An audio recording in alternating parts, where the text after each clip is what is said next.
In my past life, the sweet neighbor boy who always came over to play sneaked into Chloe's bedroom in the middle of the night. The next morning, our living room was packed with police officers. Chloe was out of her mind, flinching away from anyone who tried to touch her. Only then did I find out that he wasn't a young boy at all. He was a 22-year-old man with dwarfism. From that day on, Chloe never stepped foot outside again. Her mental health deteriorated rapidly. Our parents quit their jobs to stay home and comfort her, but Chloe kept hurting herself. 2 months later, she slipped out of the house when our parents weren't paying attention and jumped into the river. In the guest room where the monster had temporarily stayed, the police found countless pages of paper detailing Chloe's daily routine, along with a sickening pile of secretly taken photos. It had been a calculated hunt all along. When I opened my eyes again, I was back to when I was 6 years old. Toby, the neighbor boy, was standing at the front door. He looked up at me with a sweet, high-pitched voice. "Stella, I came to play with you." Chloe poked her head out from the living room and smiled. "Come on in, Toby. It's boiling hot outside." I blocked the doorway with all my might. "I hate you. Go away." Chloe froze, holding a plate of freshly sliced watermelon. Toby stood on the porch, clutching a rusty tin box. The box was filled with glass marbles. Red, blue, green. In my past life, these marbles rolled all over the floor. When the police searched his bag, those marbles rolled out from under the coffee table, bumping against my feet. Only then did I realize he hadn't come to play with me. He was using me as an excuse to get close to Chloe. Chloe set the plate down and came over to pull me back. "Stella, what's gotten into you all of a sudden? Doesn't Toby always come over to play with you?" My lips trembled and my entire body shook. "I don't want to play with him. I don't want him inside our house." Toby lowered his head, his shoulders slumping. He was very short, and his face looked incredibly young. Everyone in our townhouse complex was used to calling him Little Toby. His voice was barely a whisper. "Chloe, maybe I should just go. It seems like Stella doesn't like me." He made a move to leave, but his feet remained glued to the porch. I stood firm, blocking the doorway. A look of conflict flashed across Chloe's face. Waves of summer heat rolled into the house. In the end, she let out a sigh. "Stella, don't be so rude. He lives right next door. What's wrong with him hanging out for a bit?" I screamed. "No." Chloe frowned. She rarely showed me a cold face. But our parents had gone out of town to the city hospital for grandma's surgery, leaving just the two of us at home. She was already exhausted. She thought I was just throwing a tantrum because mom and dad weren't home. She picked me up and set me aside. Just like that, Toby stepped inside. Chloe closed the front door behind him. An icy chill ran down my spine. Toby placed his tin box on the coffee table and sat meekly on the edge of the sofa. He sneaked a quick glance at Chloe. His eyes traveled from Chloe's face down to her neck, which was damp with sweat. Then, he quickly looked away. If I hadn't lived through this once before, I probably would have thought it was just my imagination. Chloe turned to go to the kitchen to wash her hands. Toby immediately stood up. "Chloe, let me help you carry the watermelon." "No, it's fine. Just sit down." "It's okay, I want to help." He started walking toward the kitchen. I wriggled out of Chloe's grasp, rushed over, and blocked the kitchen doorway. "You're not allowed in here." Toby stopped in his tracks. For a split second, the timid look on his face vanished, replaced by a cold, dark glare. The next second, he put on a pitiful smile again. "Stella, I just wanted to help Chloe." I grabbed the tin box of marbles from the coffee table and slammed it onto the floor. The colorful marbles scattered everywhere. Chloe walked out of the kitchen, her face darkening. "Stella." My eyes blurred with tears. "I hate him. I just hate him." Toby knelt down, picking them up one by one. His voice was just loud enough for Chloe to hear. "It's okay, Chloe. It's normal for kids not to like me." Sure enough, Chloe's heart softened. She knelt down to help him pick them up. "She's usually not like this. Maybe she's just anxious because our parents aren't home." Toby paused his hands. He looked up, acting as if he had just heard the news. "Are Mr. and Mrs. Miller still not back?" Chloe replied casually. "Grandma got a fever after her surgery, so they have to stay at the hospital for another 2 days. It's just me and Stella at home." I lunged forward, covering Chloe's mouth. "Don't tell him." Chloe froze. Toby looked at me, slowly curving his lips into a smile. Stella is so protective of Chloe. My chest tightened. He already knew, but he just loved hearing Chloe confirm it herself. To confirm there were no adults in the house. To confirm that his prey was left with only a 6-year-old child. Toby knew I was guarding against him. So, for the rest of the afternoon, he insisted on clinging to me. "Stella, Let's see who can flick their marble the farthest. Stella, I'll give you this biggest one. Stella, let me draw a kitty for you. For every word he said, I took a step back. Whenever he got close, I hid behind Chloe. Chloe tried to coax me at first, but seeing my cold face, her tone turned slightly reprimanding. Stella, you don't have to play if you don't want to. But you can't keep being this rude. Toby immediately waved his hands. It's fine. I'm used to it. People always find me weird when they look at me. He made himself sound so pathetic. Chloe's guilt deepened, but I only felt disgusted. In my past life, the police had found an old notebook at his place. It recorded exactly what time Chloe went grocery shopping, what time she hung the laundry, and whether she turned off the living room lights before bed. It was a stalker's log. As evening approached, the air grew even stuffier. Thunder rumbled in the distance, and the hot wind pushed through the gaps in the window. Toby's phone rang. He didn't walk away to answer it. He even turned up the volume on purpose. On the line, a woman's impatient voice came through. Your dad and I can't make it back tonight. The road to the countryside is blocked. You're on your own. Toby murmured, Mom, I'm a little scared to be by myself. You're an adult and you're still afraid of the dark? Stop annoying me. The call disconnected. He clutched his phone, sitting in the corner of the sofa, silent. As expected, Chloe asked, Your parents aren't coming back tonight? He nodded. Yeah. The breaker tripped at my place a few days ago. It gets pitch black at night, and I can't sleep. He looked up at Chloe, his eyes slightly red. Chloe, can I just sleep on your living room floor tonight? My brain went entirely numb. That was the exact line. In my past life, Chloe had set up a bed for him because of this very excuse. And then, in the dead of night, he had sneaked into her room. I rushed in front of Chloe. No, he can't sleep in our house. He will hurt you. Chloe's expression changed. Stella, I screamed through my tears, I'm serious. He'll get up in the middle of the night. He'll stand right outside your door. Toby's face turned pale for a second. Then he lowered his head to grab his bag. Chloe, forget it. I'll go home. Stella doesn't like me. I can't make things difficult for you. He moved very slowly. Chloe closed her eyes. You can sleep in the living room. Just head back tomorrow morning. I looked at her in disbelief. Chloe. She knelt down and took me by the shoulders. Stella, I'll lock our bedroom door. You sleep with me tonight. Nothing will happen. Nothing will happen.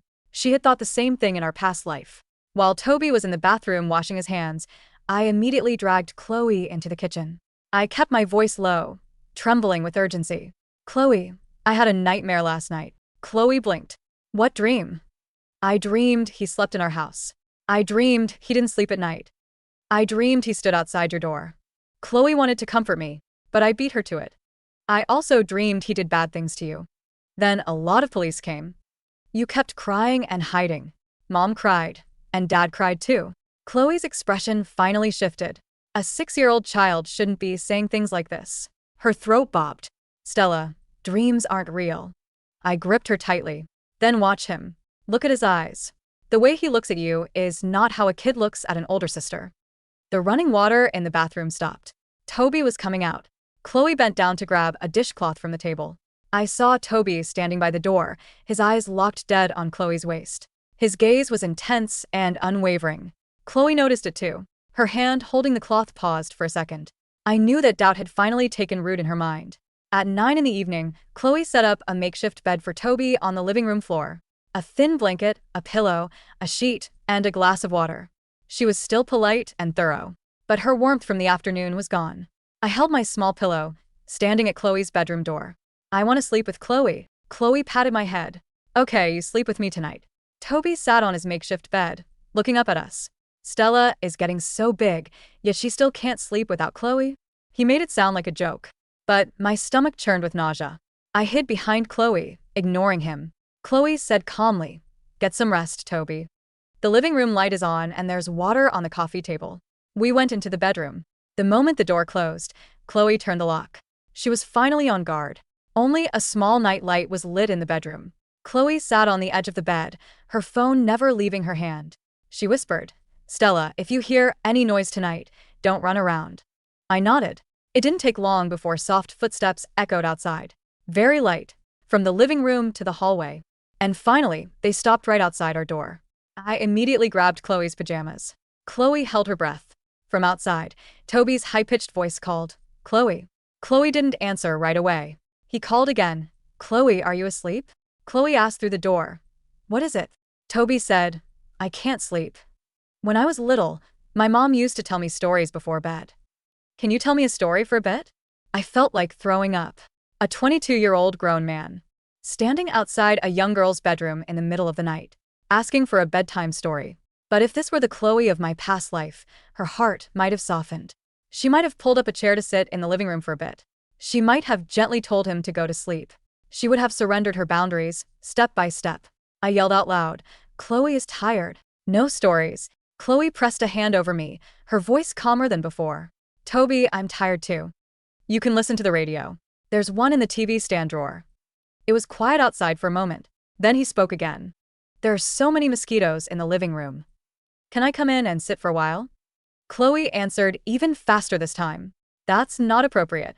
The bug spray is under the coffee table. The shadow remained under the door crack. He didn't leave. After a while, he kept making excuses. Chloe, my stomach hurts. Can you come out and help me find some medicine? Chloe gripped her phone, her knuckles turning white. The first aid kit is in the cabinet to the left of the TV. The instructions on the bottle are very clear. Toby's voice dropped a pitch. Chloe, do you hate me? I know people like me annoy everyone. I was so angry I wanted to rush out and scream at him. But Chloe didn't let him manipulate her. No, I don't. But it's late. We need to sleep. The noise outside stopped completely.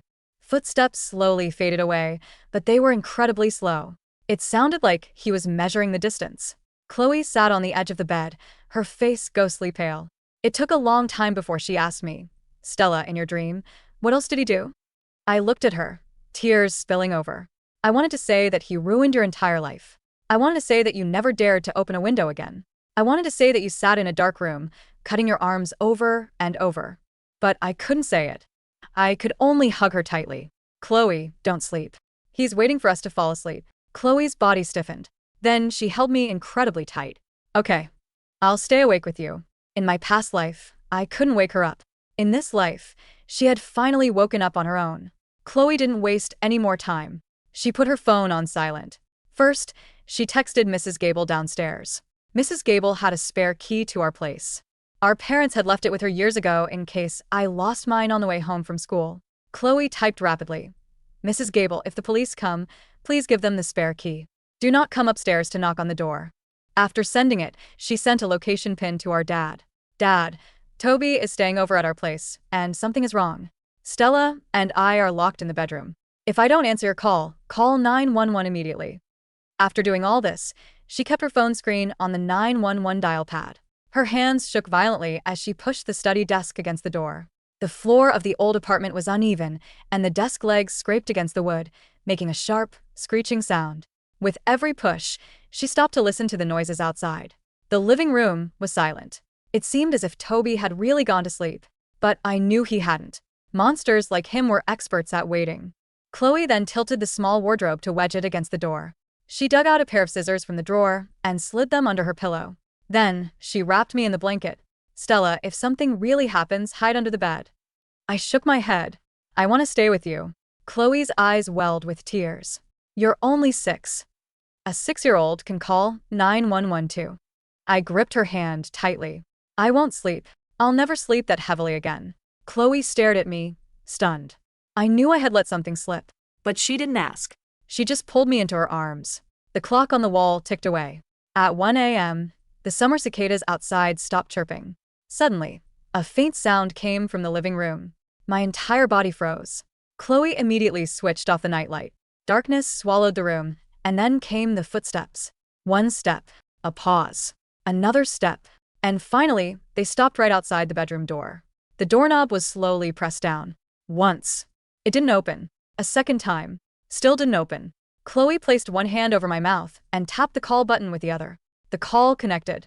She kept her voice incredibly low but spoke with absolute clarity. Someone is trying to break into my bedroom. My 6-year-old sister and I are trapped inside. The address is Oak Ridge Townhomes, Block 2, Unit 3, Apartment 4B. The man outside is Toby. He's our neighbor. He's a grown man. The dispatcher told her to stay on the line. Do not hang up. Do not go near the door. A few seconds later, a thin scratching sound came from the keyhole, like a piece of metal scraping against bone. Chloe whispered, He's picking the lock. The noise outside stopped abruptly. Toby called out softly, "Chloe?" No response. He spoke again. "Are you on the phone? Did you misunderstand me? I was just worried about you guys. I wanted to check in." My tears fell onto Chloe's palm. Chloe spoke to the dispatcher. "He's trying to lure me into opening the door. He might have tools." Toby's tone completely changed.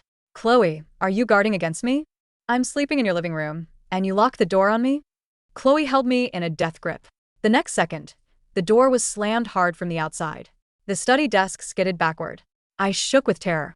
Chloe bit her lip, forcing herself not to scream. "He's throwing himself against the door," she told the dispatcher. "Please hurry." Outside, Toby let out a low curse. His voice didn't sound high-pitched or childlike at all. He rammed the door again. The wardrobe tilted, and the door frame groaned. The third hit. The latch cracked, revealing a sliver of an opening. Chloe grabbed the scissors from under the pillow and blocked me with her body. The man outside was panting, his voice chillingly cold. "Open the door. Don't make me force my way in." On the fourth strike, the door swung inward violently. The desk was shoved back half a foot. A small hand reached through the gap, gripping the edge of the door. The hand reaching through the broken gap in the door wasn't the soft, small hand of a playmate. It was veined, calloused, and muscular, with short, thick fingers that gripped the wooden frame with terrifying force. "Chloe." Toby's voice drifted through the narrow crack. The high-pitched tone was completely gone, replaced by a low, raspy rasp that made the hair on my arms stand up. "You shouldn't have called the police. We could have had so much fun tonight." Chloe didn't scream. Her face was chalk white, her breath coming in ragged gasps, but the panic that had paralyzed her in my past life had transformed into pure maternal fury. She shoved the heavy study desk forward with all the strength in her body, trying to pin his arm against the frame. Toby grunted in pain, but he didn't pull back. Instead, he wedged a heavy iron pry bar, stolen from our garage days ago, into the latch gap and leveraged his. "Wait." Crack. The door frame splintered. Wood splinters flew into the dark bedroom. "Dispatcher." Chloe shouted into her phone, which was lying face up on the bed. "He has a crowbar. He's breaking through." "Hold on, Miss Miller." The dispatcher's voice crackled frantically through the speaker. "Officers are entering your complex right now. Stay away from the door." Through the widened gap, Toby's face appeared. In the dim light of the hallway, he no longer looked like little Toby. His forehead was creased with deep, adult stress lines, his yellowed teeth bared in a snarl, his eyes completely devoid of warmth. The illusion was shattered. Standing before us was a 22-year-old predator trapped in a small body, driven by an unhinged obsession. "You ruined it, Stella," he growled, his narrow eyes locking onto me behind. "Chloe. You stupid little brat." "You were supposed to be my ticket in." He was going to leave you alone, but you had to ruin everything." My throat felt tight, but I didn't back down. In my past life, this monster had driven my sister to jump into an icy river. He had turned our home into a graveyard. I grabbed a heavy porcelain table lamp from the nightstand, tore the cord from the wall, and hurled it with all my might straight through the shattered crack. Clang. The lamp struck Toby squarely on the bridge of his nose. He shrieked, staggering backward into the hallway, clutching his bloody face. "You little bitch," he screamed, his civilized facade completely disintegrating. He lunged back at the door, raising the iron bar to smash the lock entirely. WOWOWOWO. Red and blue lights flashed violently through the bedroom window curtains. Sirens echoed loudly through the quiet complex, accompanied by the heavy thud of footsteps bounding up the stairs outside. "Police. Open up." A harsh voice shouted from the front door down the hall. Mrs. Gable's trembling voice followed. Here's the key. Apartment 4B. Toby froze in the hallway outside our room. The sudden realization of his trap hit him. He looked down at the iron bar in his hand, then back at our splintered bedroom door. "Chloe," he whimpered, suddenly trying to switch back to his childish, high-pitched voice. "Chloe, help me. Some bad men are here." "Shut up." Chloe roared from inside the room, her voice shaking the walls. "Don't you dare speak to me ever again." The front door burst open with a loud bang. "Police. Hands where I can see them. Drop the weapon. Drop it now." Toby didn't drop it immediately. For a split second, he looked toward our bedroom door, a look of pure malevolence in his eyes, as if contemplating one last desperate attack. Down on the ground. "Now." Heavy boots thundered down the hallway. A loud scuffle echoed, followed by the metallic clink of handcuffs snapping shut and Toby letting out a sharp, pitiful Yell. "Clear. Suspect in custody," an officer shouted. Chloe dropped the scissors. They hit the wooden floor with a loud clang. She Dropped to her knees, wrapped her arms around me, and sobbed uncontrollably. I wrapped my small arms around her neck, burying my face in her shoulder. We survived. She's alive. The living room was illuminated by bright floodlights and the sharp flashes of police cameras. Two large officers held Toby down on the sofa. He was crying hysterically, playing the innocent child to the very end. "Officer, I was just scared. The Breaker tripped at my house. I came here to play marbles with Stella. Chloe. Locked me out and attacked me." A lead detective, Detective Vance, a tall man with sharp gray eyes, stood near the coffee table, watching Toby with deep skepticism. "He's lying," I cried out, holding Chloe's hand tightly as we sat wrapped in blankets provided by the paramedics. "He isn't a kid. He has an adult ID in his back pocket. And his real name isn't Little Toby." Detective Vance turned his gaze to me, then glanced at his partner. Check his "Back pocket." Toby thrashed violently. No. "Don't touch me. You're hurting me. I'm calling my mom." The officer reached into Toby's rear jeans pocket and pulled out a worn leather wallet. He flipped it open and pulled out a driver's license. The officer's face turned stone cold. He handed it to Detective Vance. "Tobias Vance Miller. Age 22, the detective read aloud, his voice dropping an octave. He looked down at the tiny man squirming on the couch. You're 22 years old. The room fell dead silent. Mrs. Gable, who was standing near the doorway, gasped and covered her mouth in absolute horror. "My God. He's been living next door for 6 months. His Parents said he was 9. "They aren't his parents," I blurted out, remembering the news reports from my past life after the tragedy. "They're his aunt and uncle. They help him hide." Detective Vance narrowed his eyes at me. A 6-year-old knowing these details was unusual, but in the chaos he attributed it to things I might have overheard. He immediately dispatched a squad car to search the townhouse next door. Within 30 minutes, the night air was shattered by the arrival of our Parents. Our mother burst through the police tape, her eyes red and swollen, throwing herself onto the floor to hug Chloe and me. "Chloe. Stella. Oh God, my babies." Our father, his face pale and hands trembling, gripped Detective Vance's arm. "What happened?" "The police called us on the highway." "What did that sick bastard do to my daughters?" "Your daughters are safe, Mr. Miller," Detective Vance said grimly. "Thanks to your youngest daughter's warning and your eldest daughter's quick thinking to lock and barricade the door, the suspect was apprehended before he could cross the threshold." While our parents held us, officers returned from searching the guest room in Toby's home next door. They carried out 3 large cardboard boxes filled with evidence. As they walked past us, one of the boxes tilted, and several items spilled out onto the living room rug. Chloe gasped, recoiling in horror. Spilled across the floor were hundreds of photographs. Photos of Chloe hanging laundry on the balcony. Photos of Chloe walking to her summer tutoring classes. Photos of Chloe sleeping in her bedroom, taken through her second-floor window with a high-powered telephoto lens. Along with the photos were thick leather notebooks, pages upon pages detailing her daily schedule, her clothing choices, her favorite foods, and horrifying, detailed fantasies of what he planned to do to her once he got into the house. Our father looked at the photos, his body shaking with uncontainable rage. He lunged toward Toby, who was being escorted out the door. "You monster. I'll kill You. 2 officers quickly restrained our father, while Toby was shoved into the back of a police cruiser. As the car door closed, Toby looked through the glass, his childlike mask completely gone. He glared at me with pure, unadulterated hatred. He knew that somehow a 6-year-old girl had seen right through him and dismantled his meticulously planned hunt. The days that followed were a whirlwind of police interviews, media attention, and psychological therapy. Because the crime had been intercepted before physical violence occurred, Toby's defense lawyer immediately began spinning a narrative. They claimed Tobias suffered from severe psychological trauma due to his dwarfism, that he was cognitively impaired, and that he had merely developed an innocent, childlike crush on Chloe without understanding the boundaries of adult behavior. They were trying to get him off with a light sentence, a short stay in a psychiatric facility, after which he would be released back into society. When my parents read the newspaper reports outlining the defense strategy, my mother wept silently at the kitchen table, while my father stared helplessly out the window. "If he gets out," Chloe whispered, her body trembling as she sat on the sofa, "we'll have to move. I'll never feel safe here again." I sat beside her, clutching my small fists. In my past life, Chloe had trapped herself in her dark bedroom, consumed by guilt and fear until the river took her.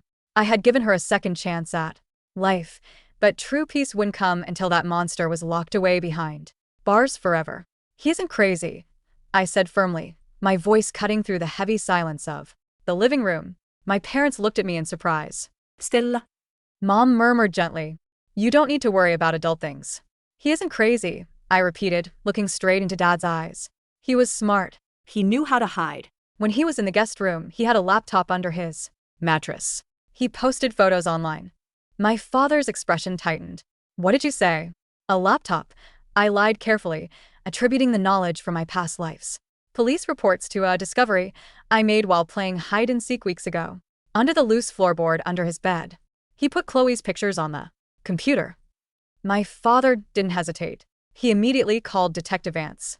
The next morning, armed with a secondary search warrant based on my childhood observation, police forensically swept Toby's bedroom next door. They pulled up the floorboard under his bed and seized a hidden, encrypted hard drive. When the cybercrimes unit cracked the encryption, what they found shattered any defense Toby's lawyers had built. Tobias Miller was not a confused child man with an innocent crush. He was a prominent member of an illicit, dark web stalking forum. He had been monetizing his illegal photography, selling detailed surveillance packages of young women to online buyers. Even worse, investigators discovered that 5 years prior, in another state, Tobias had been investigated for the mysterious disappearance of a college student in his previous neighborhood. The case had gone cold due to a lack of evidence, because no one had ever suspected the innocent little boy next door. The narrative was broken. The predator was exposed to the light. 6 months later, the county courthouse was packed with reporters, local residents, and legal teams. Chloe sat in the witness stand, wearing a neat white blouse. She looked pale, but her chin was held high. Beside her, our parents and I sat in the front row of the gallery.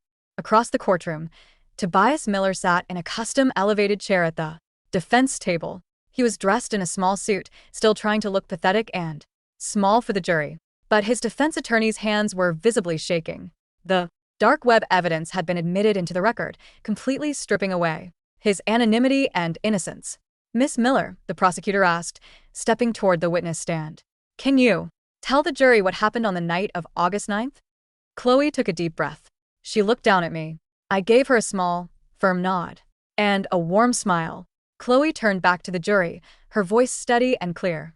"That night, I believed Toby was a frightened child who needed help," Chloe testified. "I wanted to be a good neighbor. But my little sister, Stella, saw something I didn't. She trusted her instincts when I was blind."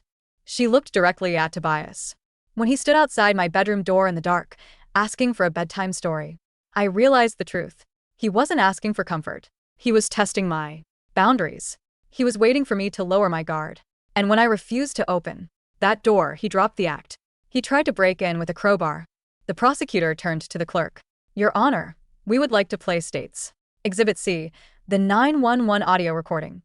The courtroom fell into an eerie silence as the recording played over the loudspeakers. The crackle of the phone line filled the room. Then came Chloe's frantic voice, followed by the terrifying sound of heavy iron splintering wood. And then, clear as day, Tobias's real voice boomed through the speakers. Deep, guttural, threatening, and vicious.